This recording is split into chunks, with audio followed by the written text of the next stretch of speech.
Mi querida familia de EWTN y Radio Católica Mundial, un saludo en el nombre de nuestro Señor. Bien, vamos a viajar al otro lado del charco, como decimos aquí en América. Nos vamos a ir a Europa, más concretamente a España, y aún más concretamente vamos a ir a la ciudad de Gijón, allá en el norte de España, en Asturias, donde tengo el gusto de tener con nosotros en este día al padre Javier María Prades. Él es el rector de la Universidad San Dámaso. Así que, padre Javier, muchas gracias por estar con nosotros aquí en EWTN y Radio Católica Mundial. Muy contento de estar con ustedes. Gracias. Padre, nos ven muchísimos españoles por otros muchos rincones del mundo. Y antes de que entremos en materia, yo quisiera pedirle que usted nos diera un breve informe. ¿Cómo está la situación en España? Porque tengo entendido que está produciéndose un rebrote de de esta enfermedad, de este virus, el coronavirus. ¿Cómo nos podría usted informar qué está pasando en España, padre? Bueno, hasta donde uno alcanza a conocer la situación realmente, lo que se ve es que hay muchos contagios, que se está produciendo una difusión muy amplia de contagios. Parece que con menos gravedad, con menos mortalidad, que hay menos ingresos en los hospitales y en las UCIs, pero que hay una difusión grande del contagio del virus y obviamente preocupa mucho porque no se ve un descenso claro de esta pandemia.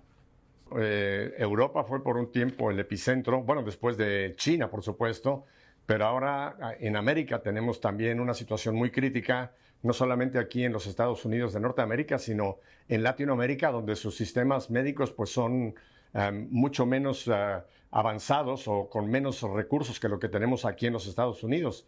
Así que es muy preocupante la situación en países como México, Argentina, Perú.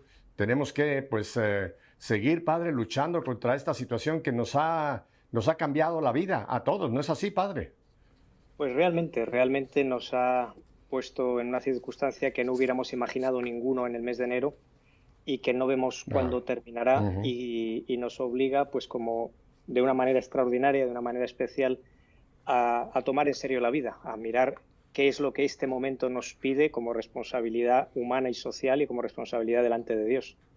Tiene usted muchísima razón, padre, y ojalá sea uno de los frutos de esta realidad del coronavirus, que todos nos demos cuenta de que somos mortales, ¿verdad? Bueno, que hay una vida eterna, por supuesto, porque creo que mucha parte de la humanidad pues pensaba que estábamos aquí en ya una especie de paraíso y no preocupándonos por las realidades del más allá, y ojalá esto nos haga conciencia de que tenemos que vivir una vida que nos prepare para la otra vida, padre.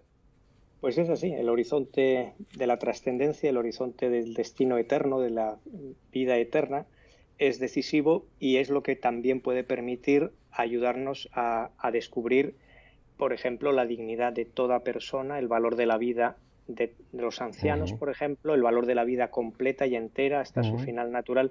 Son muchas dimensiones, al menos hablo yo siempre desde Europa y desde España, que quedan un poco en segundo plano y que todos hemos podido comprobar pues que el modo en el que la pandemia ha afectado a las residencias de ancianos, por ejemplo, pues pone en valor la dignidad de cada persona mayor y esta es una responsabilidad muy grande para el futuro. Así es, padre. Padre, yendo ahora al trabajo que usted realiza, tengo entendido que usted es el rector de la Universidad San Dámaso, que se encuentra en Madrid. Háblenos un poco de esta universidad, porque tengo que confesar mi ignorancia. Yo no había oído hablar de esta Universidad San Dámaso. ¿Qué tipo de universidad es y cuál es su proyección, padre? Pues le agradezco la pregunta. La Universidad de San Dámaso es una pequeña realidad creada por la Archidiócesis de Madrid a partir de una larga historia de sus centros de estudio. Primero era un seminario diocesano, como en tantos lugares. El crecimiento, gracias a Dios, pues el aumento de las vocaciones, el disponer de profesores jóvenes fue permitiendo pasar a crear una facultad de teología en el año 1996. En torno a esta primera facultad luego surgieron otros centros como Instituto de Derecho Canónico, Facultad de Filosofía y Facultad, la última, de Literatura Cristiana y Clásica, dedicadas al conocimiento del Medio Oriente y de las lenguas orientales y clásicas. Y en el año 2011, coincidiendo con la JMJ en Madrid, la visita de Benedicto XVI, Ujú. la Congregación de Educación Católica unió estas facultades creando una universidad eclesiástica destinada a los estudios propios del mundo eclesiástico.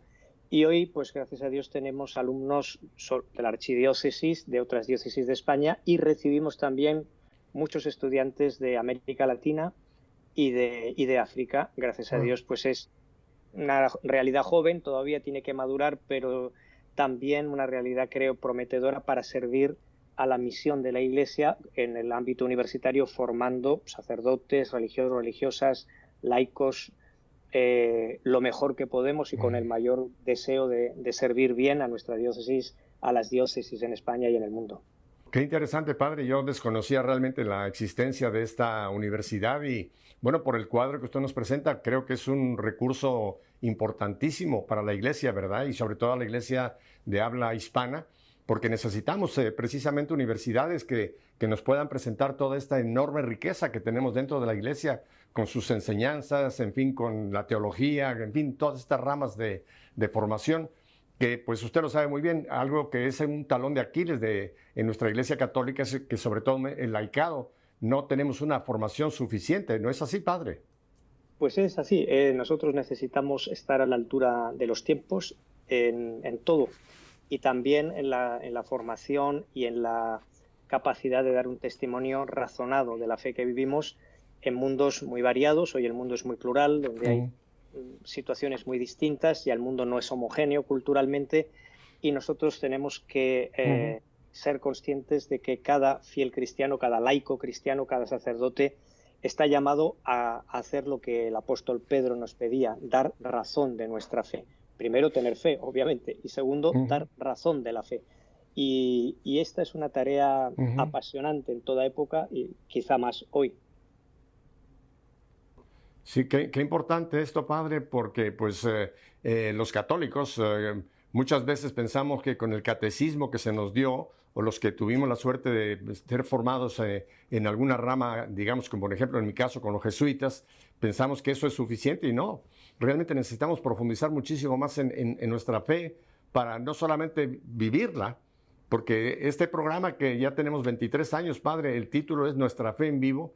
Hemos siempre proclamado de que la fe no puede quedarse meramente en yo creo en Dios y recitar nuestra profesión de fe, sino tiene que pasar a todos los aspectos de nuestra vida. La vida social, la vida familiar, la vida económica, la vida política, todo tiene que estar permeado por nuestra fe. Pero si somos en cierta forma ignorantes, pues vivimos una fe medio raquítica, padre. Pues sí, esta es un poco la tarea ya desde el Concilio Vaticano II. Los padres conciliares nos avisan, ¿no?, de este drama de la separación de la fe y la vida, una fe que se va encogiendo y la vida Uh que -huh, se seculariza, se hace, por así decir, mundana uh -huh, y resulta que al final es un cristianismo que no satisface, que no llena al propio que lo vive y por lo tanto es muy débil para transmitirse. Y esto lo vivimos incluso dentro de las familias, hijos y jóvenes que ya no uh -huh, siguen, por así decir, la fe de sus mayores.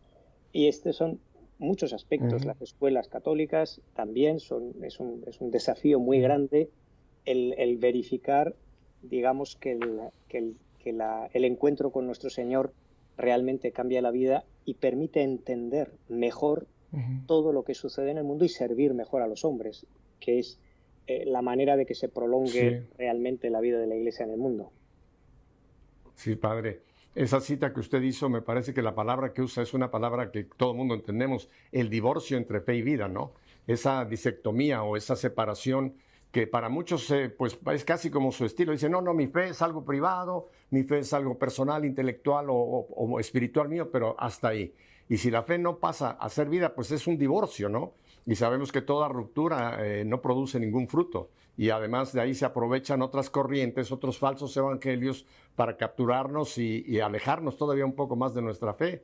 Pero qué bueno, padre, porque mire, usted conoce muy bien la realidad entonces de las universidades a nivel mundial, me imagino, y usted sabe que, por ejemplo, aquí en Estados Unidos, varias de las universidades que se proclamaban católicas, hoy día han dejado de ser católicas. Y estas universidades, excepto algunas cuantas excepciones, puede ser un lugar donde usted puede perder su fe rápidamente y no solamente perder su fe, sino puede usted ser adoctrinado por todas esas falsas filosofías que han invadido nuestro mundo universitario, padre. Yo no sé si es la misma situación en Europa o en España. Sí, bueno, siempre hay diferencias, lógicamente, ¿no? De los mundos norteamericano y europeo, pero hay algunas analogías, es cierto. El mundo universitario en general es un mundo que se ha secularizado muchísimo y es una fuente de secularización, Ujú, pero en especial para los ujú, centros, es un reto muy importante para los centros universitarios y educativos católicos el verificar si estas obras siguen, digamos, siendo fieles al carisma originario que las dio lugar, porque cuando estas realidades han nacido es porque alguien tenía la pasión de transmitir la vida de Jesucristo. Ningún centro ni ninguna universidad ujú, católica ha surgido para no transmitir la fe. Y por eso es siempre un desafío de, ujú. por así decir, de examen de conciencia para todos nosotros el verificar si somos fieles a aquello que se nos ha encomendado. Así es, padre.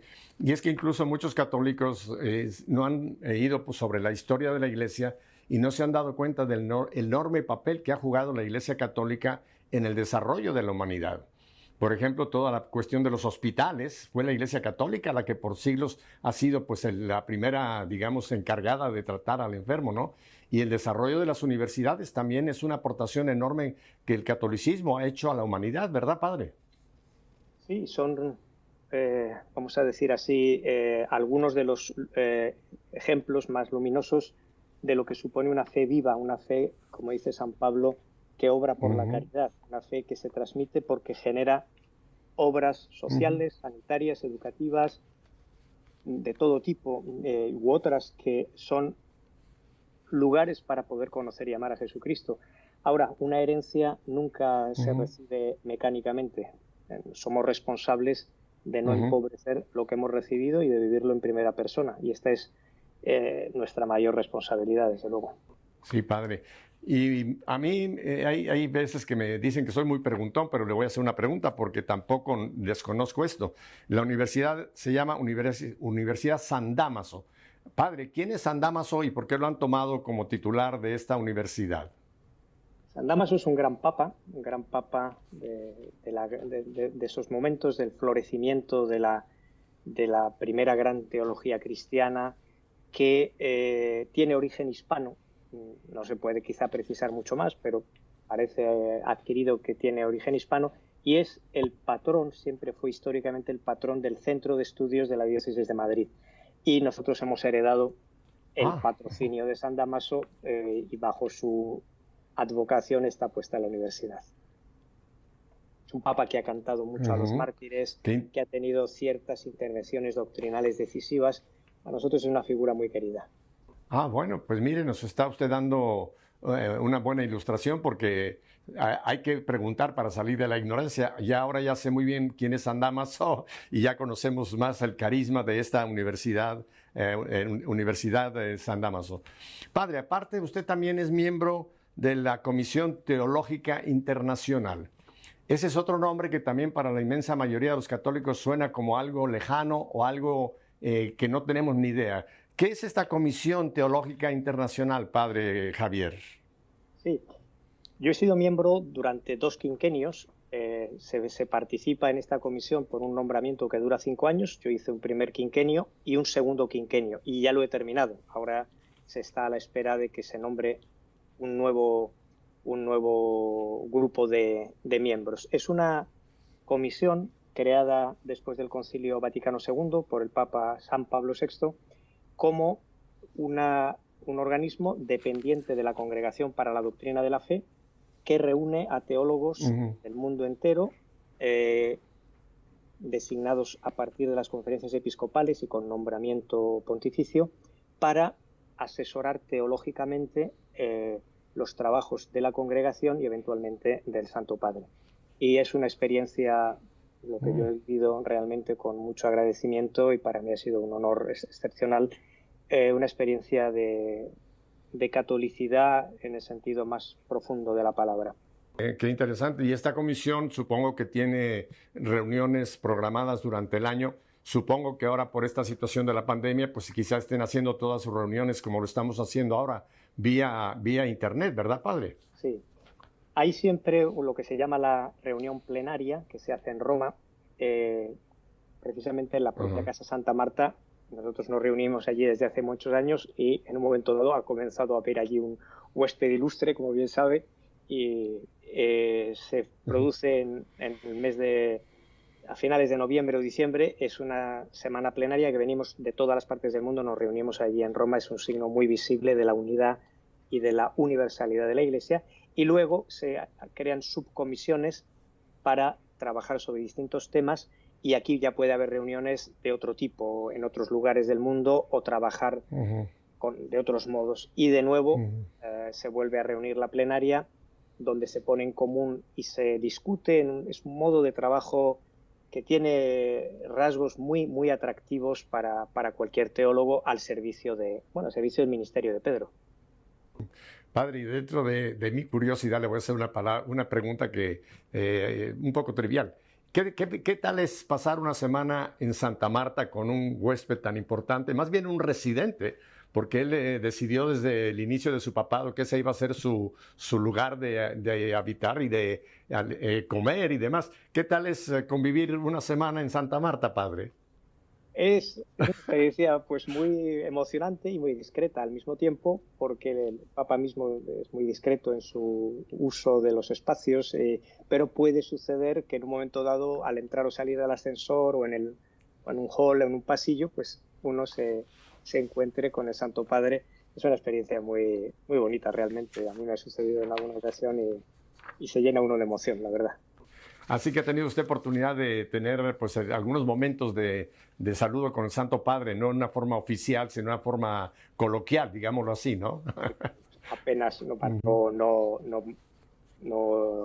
distraerle ni crearle ningún tipo de cosas, simplemente se saluda y nada más. Claro.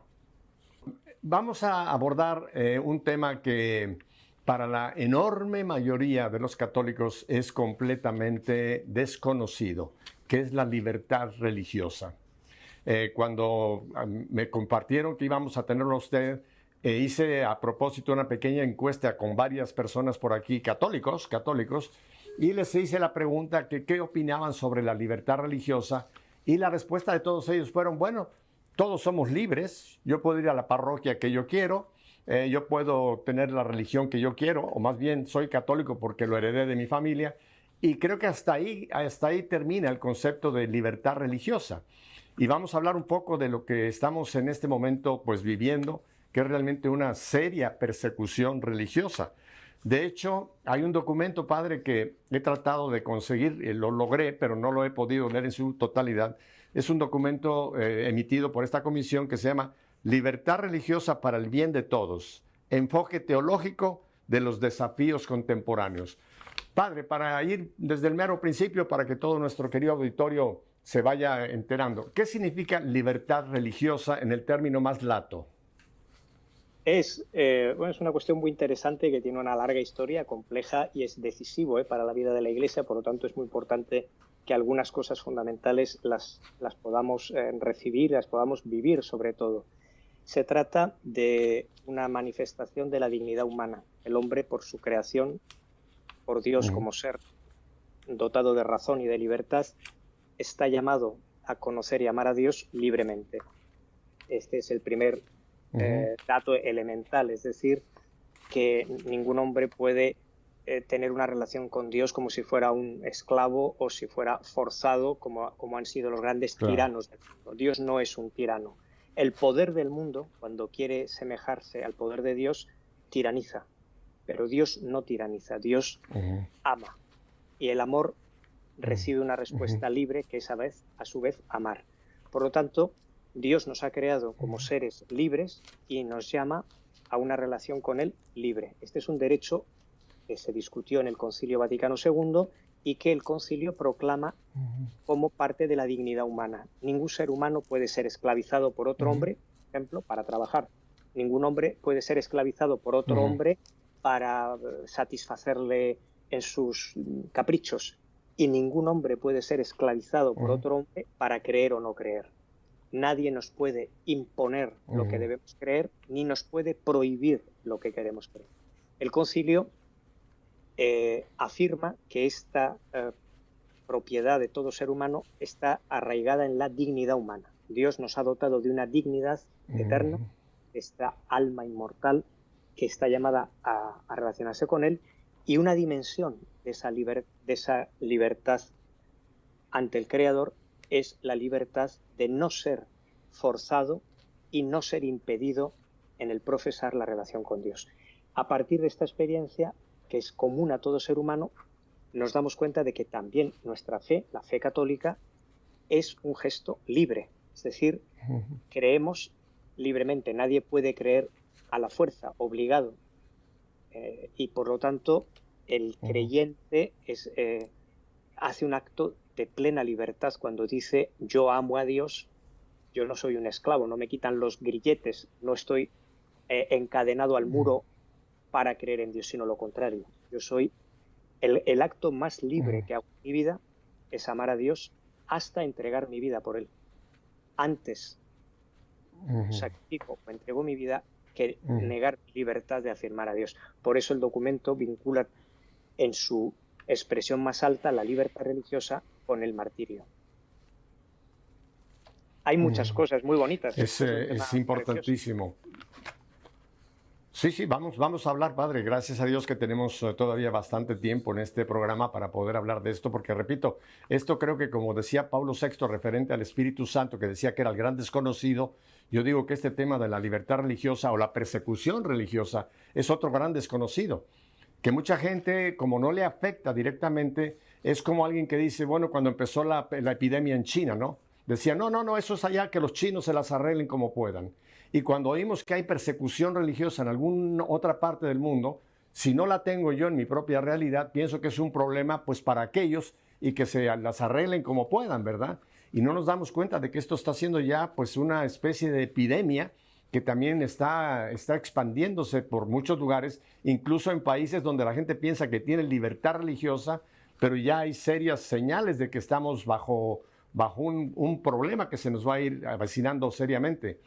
¿Me permite usted? Voy a usar un texto, padre, que usted lo conoce perfectamente bien, pero que siempre me llama la atención en cuanto a nuestra ignorancia. Y este está en el Evangelio de San Lucas, en el capítulo 12, el versículo 54, y dice aquí, decía también a la gente, cuando ven que la nube se levanta por occidente, al momento dicen, va a llover, y así sucede. Y cuando sopla del sur, dicen, hará calor, y así sucede. Hipócritas, saben interpretar el aspecto de la tierra y del cielo, ¿cómo no interpretan, pues, las señales de los tiempos? Este texto, padre, pues creo que es una realidad hoy día. No estamos leyendo las realidades de los tiempos, y son realidades que nos van a afectar a todos, no solamente desde el aspecto religioso, sino el aspecto político, el aspecto laboral. Hay realidades que se están desarrollando en los países que son señales de los tiempos y que si no las sabemos leer, no sabemos cómo enfrentarlas y cómo en cierta forma contrarrestarlas. ¿No le parece que somos en ese sentido muy poco ignorantes de estas realidades de los tiempos, padre Javier?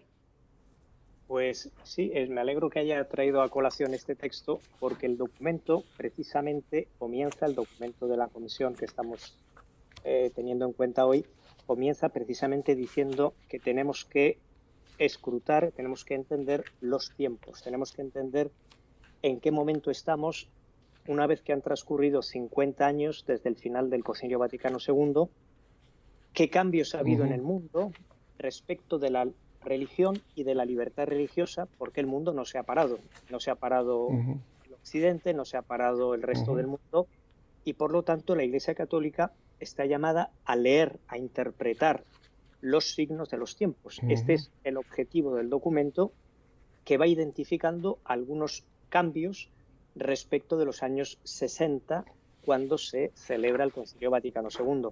Y es aquí justamente donde yo creo que comienza el interés del trabajo que hemos hecho, porque, por ejemplo, se puede constatar que ha cambiado la percepción de la religión. En los años 60 hay toda una corriente muy secularizadora que piensa que la religión se va a acabar en breve, ya sea el mundo marxista, de la Unión Soviética, de la China, que en aquella época parecía invencible y que eran regímenes oficialmente ateos que se extendían por África, por América Latina, extendían con esas revoluciones el ateísmo. Y sobre todo, pero incluso en la Europa libre, vamos a decir así, el progreso parecía llevarnos hacia también una sociedad sin Dios. Este era el destino de la humanidad. El futuro, según habían dicho los grandes pensadores, el futuro era un futuro sin Dios, sin religiones. Ese parecía ser el horizonte.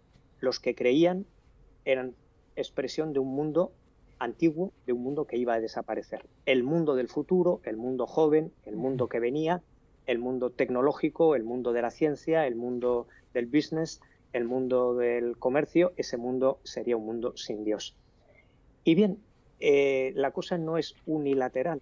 Eso no ha desaparecido quizá el mundo del marxismo oficial, al menos en la Unión Soviética, queda China y sus influencias, pero el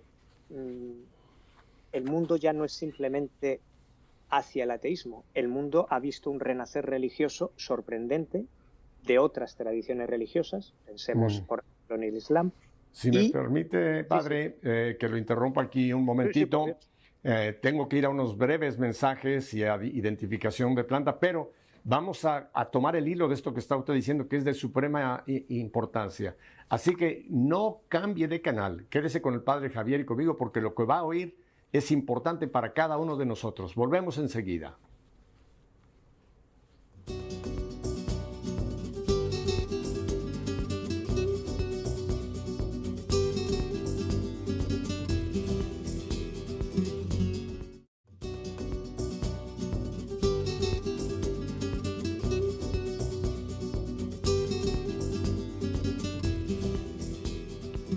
Hicieron muy bien en quedarse con nosotros, con el padre Javier y con un servidor, porque este tema es un tema para atacar y más bien para que lo primero lo comprendamos y después veamos cómo tenemos que actuar cuidado o no. Padre, entonces nos hablaba usted de ese mundo que se vaticinaba, un mundo donde la religión e incluso la filosofía de Marx, ¿no? La religión es el opio del pueblo, por lo tanto hay que acabar. Nos estaba usted dando ese detalle de cómo se ha movido de los años 60 para acá tratar de quitar a Dios de la vida de la humanidad, padre Javier.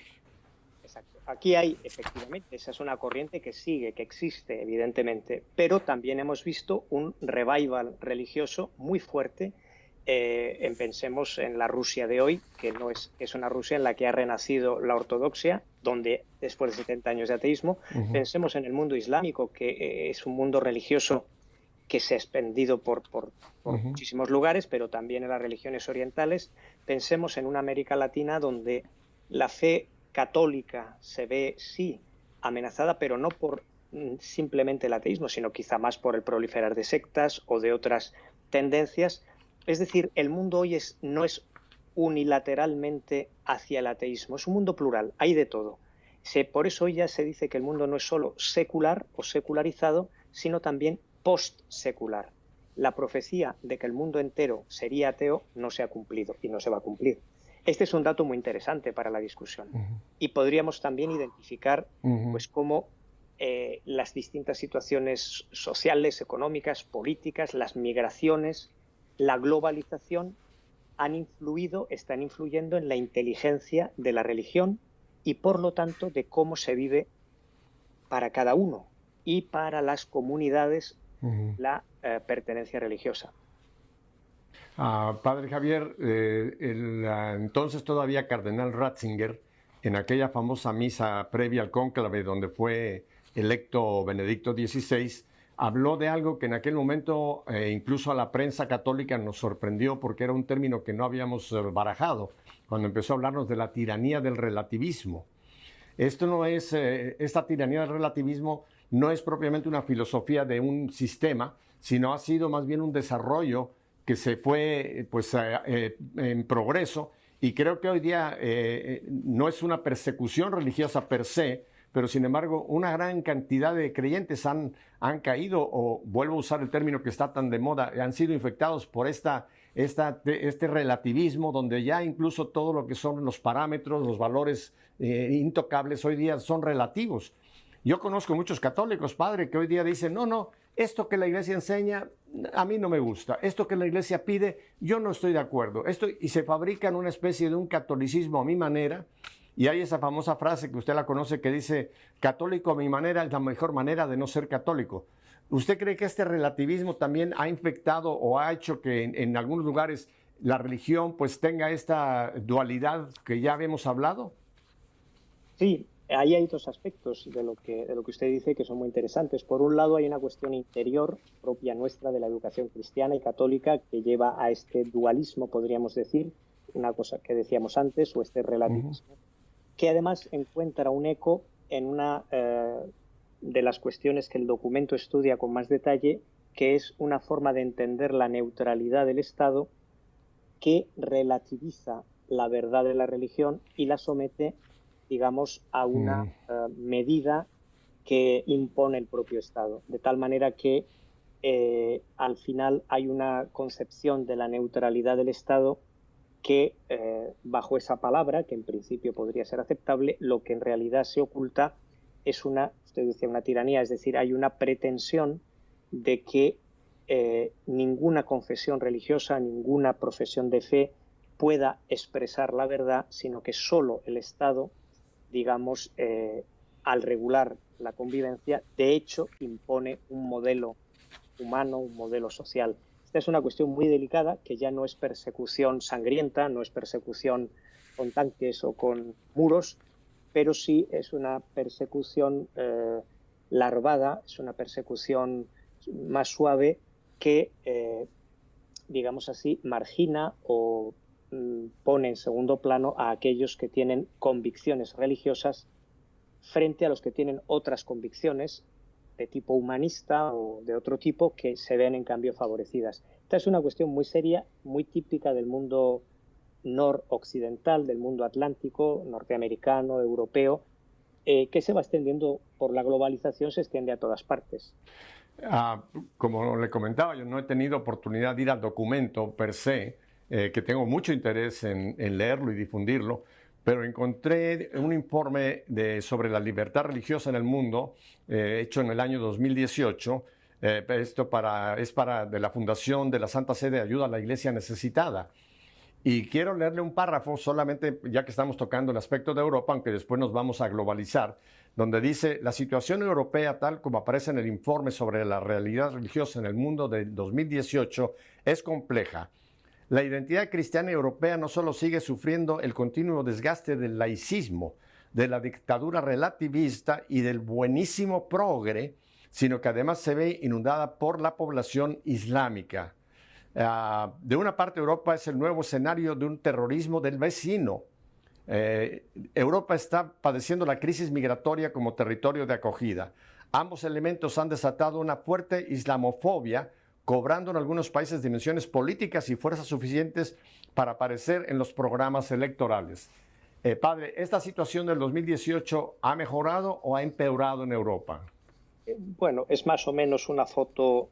Nosotros citamos en el documento, está citado Iglesia Necesitada y también el Pew Research Center, que es otro centro norteamericano de investigación sobre la religión, por recoger varias fuentes. Es una foto bastante atendible, es decir, por un lado, lo que llaman laicismo, que es un fenómeno muy característico de algunas posturas europeas, sobre todo de origen francés, no tanto en Alemania, por ejemplo, que tiene otra tradición, pero el laicismo es ese uso de la neutralidad para imponer una ideología de Estado, no por la fuerza bruta, no por la fuerza, digamos, de la coacción exterior, pero sí por una mentalidad que excluye la convicción ética y religiosa de un tipo y en cambio favorece otra convicción de tipo humanista, de tipo agnóstico.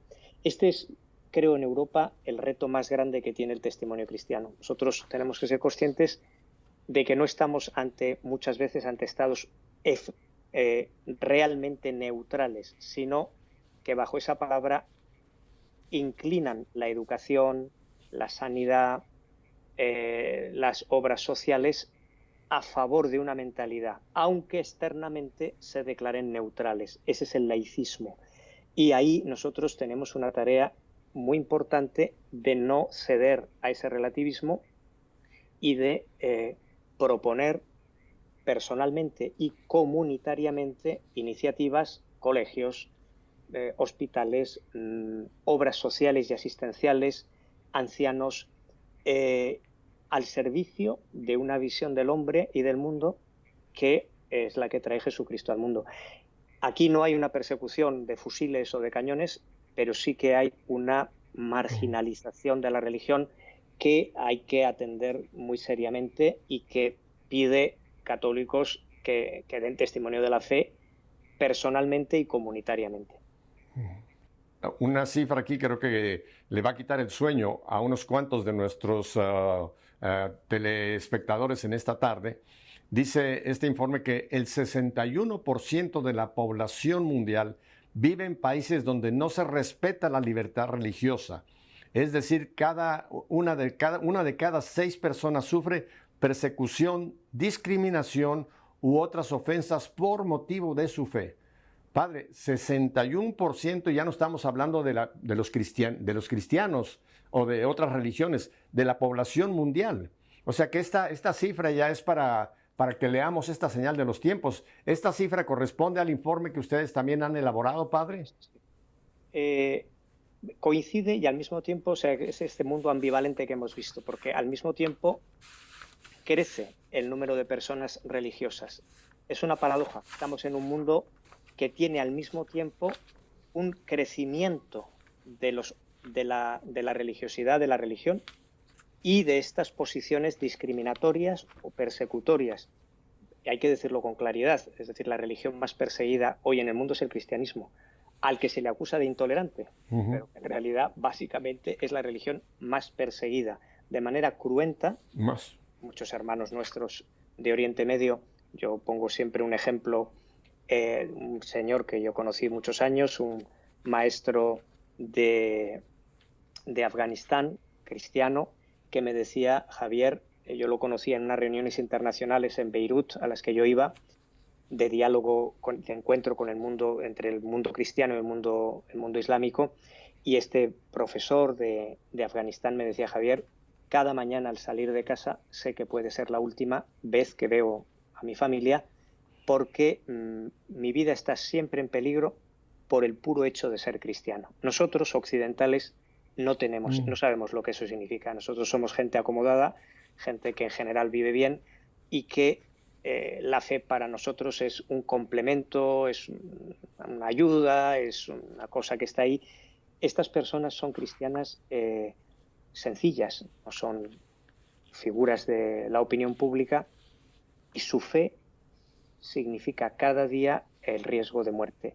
Para mí son testimonios que me corrigen en mi comodidad burguesa de cristianismo occidental, que tenemos que soportar ciertamente a veces medidas legislativas o actuaciones de los poderes públicos que persiguen otra visión de lo humano, pero hay que ser muy, muy, muy conscientes de lo que supone que millones y millones de cristianos en el mundo, por el puro hecho de ir el domingo a misa, pueden no volver a sus casas. Ninguno de nosotros va a misa el domingo pensando que no va a volver a comer. Ninguno.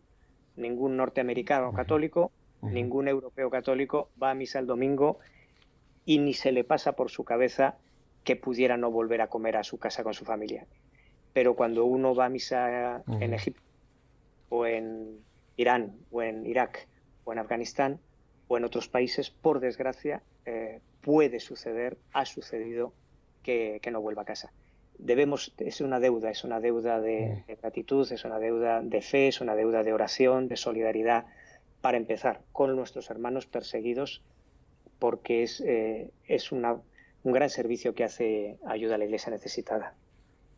Padre, se menciona que solamente en el siglo pasado, siglo XX, y lo que tenemos de este siglo, hemos tenido más mártires por el cristianismo que en todos los otros 19 siglos de la historia. Y esto mucha gente piensa que es una cifra exagerada, que quizá es para meter miedo a la gente, pero esta es una realidad que hoy día, en la época moderna, siglo XX y siglo XXI, siguen muriendo gentes, muriendo físicamente, no solamente perseguidos y encarcelados, sino muriendo por su fe, Padre. Y ese ya es un hecho que nos tiene que hacer, cuando veas las barbas del vecino cortar, pon las tuyas a remojar, porque nos puede algún día llegar también una persecución ya de este tipo sangrienta, Padre Javier. Puede llegar. Sobre todo es que comparamos la fe sencilla de estas personas y la fe alegre con este cristianismo que usted decía antes, privado, oculto, que no influye en la vida cotidiana. Y yo personalmente me siento muy corregido, muy reclamado a un cambio, porque cuando uno ve a los testigos de la fe que arriesgan la vida y tienen nombre y apellidos y uno los conoce, pues bueno, es el modo que el cristianismo se ha difundido siempre, y ahí es vencedor. Cuando alguien vive la fe con esta intensidad, rescata también al mediocre, que puedo ser yo, al acomodado, al que vive la fe de cualquier manera. Por eso, donde hay martirio, renace la Iglesia siempre, o hace que la Iglesia renazca en otros lugares. Es el misterio de Cristo. Padre, y enfocando un poco a Latinoamérica, que es el continente que conozco un poco más, aquí ahora están estos nuevos gobiernos populistas y algunos que se llaman de tipo socialista, no están haciendo esta persecución como estamos hablando, una persecución por rifles y con tanques, pero por ejemplo están promoviendo enormemente el aborto, el derecho a que la mujer mate al bebé. Y los católicos o cualquier persona que se opone al aborto ya empieza a ser visto como un enemigo o como alguien a quien hay que callar y hay que imponerle que no, que es un derecho que no podemos ya negarle a cualquier mujer. El derecho a que hoy día el gobierno o gobiernos están permitiendo toda esta ideología de género infiltrarse en nuestras escuelas. Ya estamos quitando a los padres el derecho a educar a su prole, y estos gobiernos veladamente están metiendo todas estas filosofías o estas teorías que son totalmente anticristianas.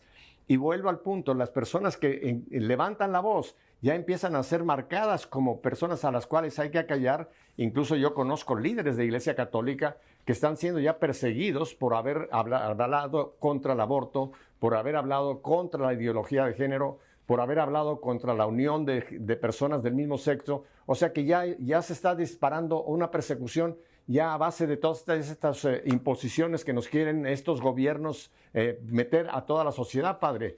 ¿Qué le parece este análisis de América Latina? Sí, yo a América Latina le tengo mucho cariño. Nosotros tenemos un vínculo grande en San Dámaso también con América Latina. No la conozco tan bien como usted, obviamente, conozco un poco. Y es verdad, llega, aunque creo que hay una religiosidad y una adhesión al catolicismo de base que creo que es muy valioso y tenemos que cuidar, pero es una herencia que crea una responsabilidad hoy en el presente. No podemos vivir de la renta, no podemos vivir de los tiempos pasados, y entonces nos toca afrontar, ¿no? Enfrentar estos desafíos en su raíz. Yo aquí vuelvo, por estar a su cuestión, yo aquí vuelvo, digamos, al hecho de que la Iglesia sea una comunidad viva, que las parroquias, que los colegios católicos, que los institutos católicos, que los centros de trabajo promovidos por católicos, que las obras asistenciales católicas transmitan la fe. Porque la desgracia, a mi juicio, más triste, no es que los laicistas sean laicistas, sino que los otros no somos católicos. Porque equivocadamente un gobernante o una persona que tenga esa mentalidad persigue su programa, y yo creo que se equivoca claramente. Si alcanza a gobernar porque tiene la mayoría legislativa o tiene la capacidad administrativa, lleva adelante un programa humano que yo considero que es dañino para lo humano y que él piensa que es el futuro de la humanidad, que una humanidad donde hay todas esas fenómenos que usted ha descrito es mejor para la humanidad. Yo creo que no. Yo creo que ese futuro no es mejor para la humanidad, que es mejor que haya familias con más hijos, que haya familias de padre, madre y sus hijos, y que haya el respeto a la condición biológica sexuada varón y mujer. Ahora, nadie va a defender esto por mí. El que piensa lo contrario va a defender lo contrario.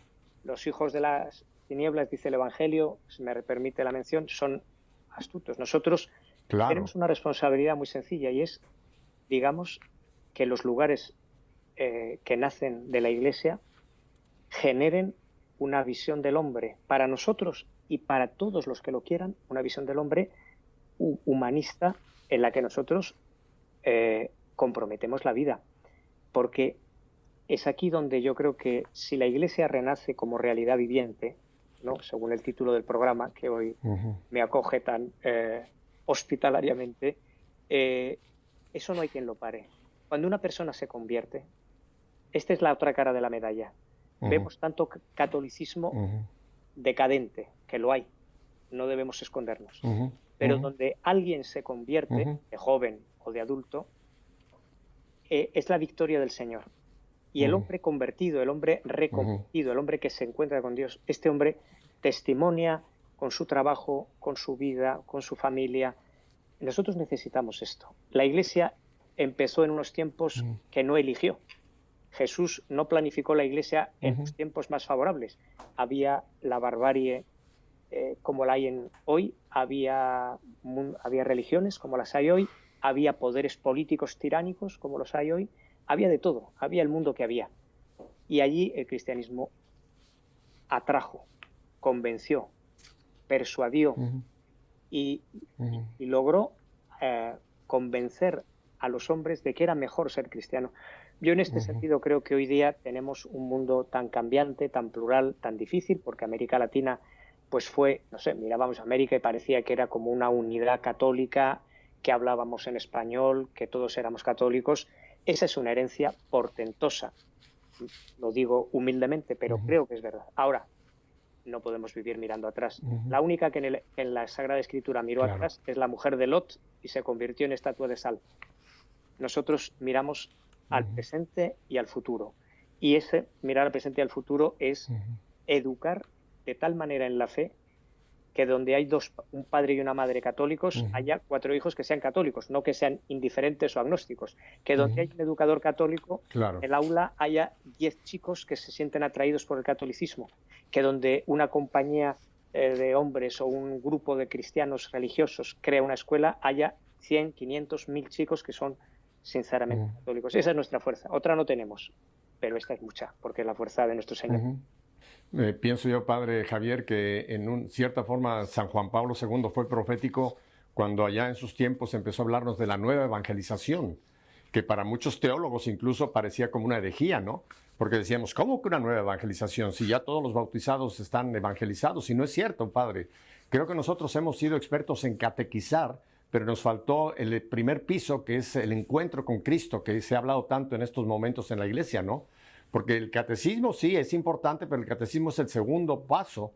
Hay este documento importante para nosotros en América, que es el Plan Pastoral de Aparecida, donde habla precisamente del proceso de evangelización y habla que el primer paso es el querigma, o sea, el llevar a la persona a un encuentro con Jesús, independientemente que ha sido bautizado, que ha recibido la confirmación, que quizás la primera comunión y que va a misa de vez en cuando, pero no está evangelizado, le ha faltado ese encuentro con Jesús. Y yo creo que esa nueva evangelización tiene que volver a sonarnos como la voz de despierten, y hay que evangelizar, porque de estos evangelizados que sí tengan esta convicción de fe, ya no esa fe heredada o esa fe, como usted dice, esa fe tibia, sino una fe viviente, es la única forma que vamos a poder contrarrestar esta nube negra que se está avecinando, padre. ¿No le parece esto? Claramente, yo coincido con esta valoración. Yo creo que es así, que tanto Juan Pablo II como Aparecida, ¿no?, o lo que nos dice el Papa, la alegría del Evangelio, la alegría del Evangelio. Es que no es una alegría ñoña, no es una alegría banal, es una alegría profunda del hombre que ha cambiado de vida, es el hombre que ha encontrado el amor de su vida. O sea, es imposible que un hombre encuentre el amor de su vida y no se note. Es imposible, porque el tipo que se enamora de verdad se le nota. O sea, no es imposible que uno diga me voy a casar y la gente diga, no, pues estás igual de triste que siempre. Pues no, chico, hay algo que no funciona. El que encuentra el amor de su vida se le nota. Y este amor de la vida, que en el caso de la experiencia humana es el hombre y la mujer y el hombre, el amor de la vida es Jesucristo. Se nos tiene que notar. Nietzsche, que es un hombre muy hostil a la Iglesia, dice cosas muy dolorosas para nosotros, pero muy verdaderas. Dice, si vosotros creyerais de verdad en Dios, tendríais otra cara. Y es verdad. No les podemos solo reprochar a los que no son cristianos, que nos impongan su mentalidad. Eso no nos gusta, a mí no me gusta, pero comprendo que el que no es cristiano y piensa que desaparezcan los curas es el progreso de la humanidad, pues perseguirá que desaparezcan los curas. Yo obviamente no pienso eso. Yo pienso que es bueno que existan los sacerdotes, que existan los fieles católicos. Sobre todo, lo que pienso es que yo tengo muchas ganas de encontrarme con personas a las cuales el encuentro con Jesucristo es el amor de su vida.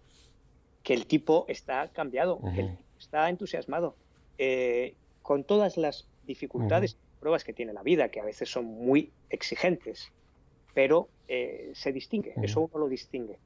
Y yo pienso, para América Latina es la hora de esta nueva evangelización, de esta propuesta pastoral que valore lo que hay, porque hay mucho y bueno. Yo no soy catastrofista tampoco. Hay una riqueza heredada de tradición maravillosa, pero no podemos vivir de la renta, no podemos vivir de la renta. Es la oportunidad de que donde una escuela, porque había la tradición de una gran orden religiosa, por ejemplo, en tal ciudad, y la hay en toda América están los colegios de las grandes órdenes religiosas o de las diócesis. Dios quiera que de aquí encontremos a jóvenes con resplandecientes porque han encontrado al Señor, ¿no? Así es, Padre Javier. Bueno, desgraciadamente el tiempo se nos está yendo rapidísimamente. Yo quisiera tener con usted no 1 hora más, 2 o 3 horas, porque hay mucha tela de dónde cortar. Y le voy a ofrecer, Padre, ya desde ahora que en un futuro no lejano volvamos a tener contacto con usted, porque creo que este es un tema que apenas hemos visto la punta del iceberg y me gustaría mucho más profundizar sobre este tema. Solamente un pensamiento final. Yo creo que esa famosa frase que dice que la mejor defensa es el ataque. Si nosotros queremos detener este avance de esta persecución religiosa, es avanzando nosotros la fe. O sea, nosotros manteniendo la fe, propagar nuestra fe, viviendo nuestra fe, creo que esa es la mejor arma que tenemos para defendernos y contraatacar contra esta nube negra que se cierne sobre la humanidad. Padre Javier, le doy muchísimas gracias por su participación. De verdad ha sido muy enriquecedora. Es la primera vez en 23 años que toco este tema aquí en Nuestra Fe en Vivo, pero le repito, hay tela más de dónde cortar, así que ya desde ahora le hago la invitación para que en un futuro no lejano lo volvamos a tener.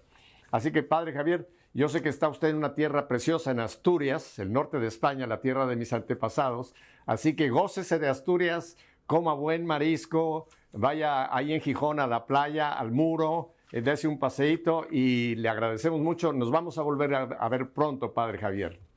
Pues a su disposición, para mí ha sido un placer y es una manera de crecer juntos en la fe. Gracias de verdad. Así es, Padre. Y a ustedes, mi familia, si Dios nos concede una semana más de vida, estaremos aquí el próximo lunes. Hasta entonces.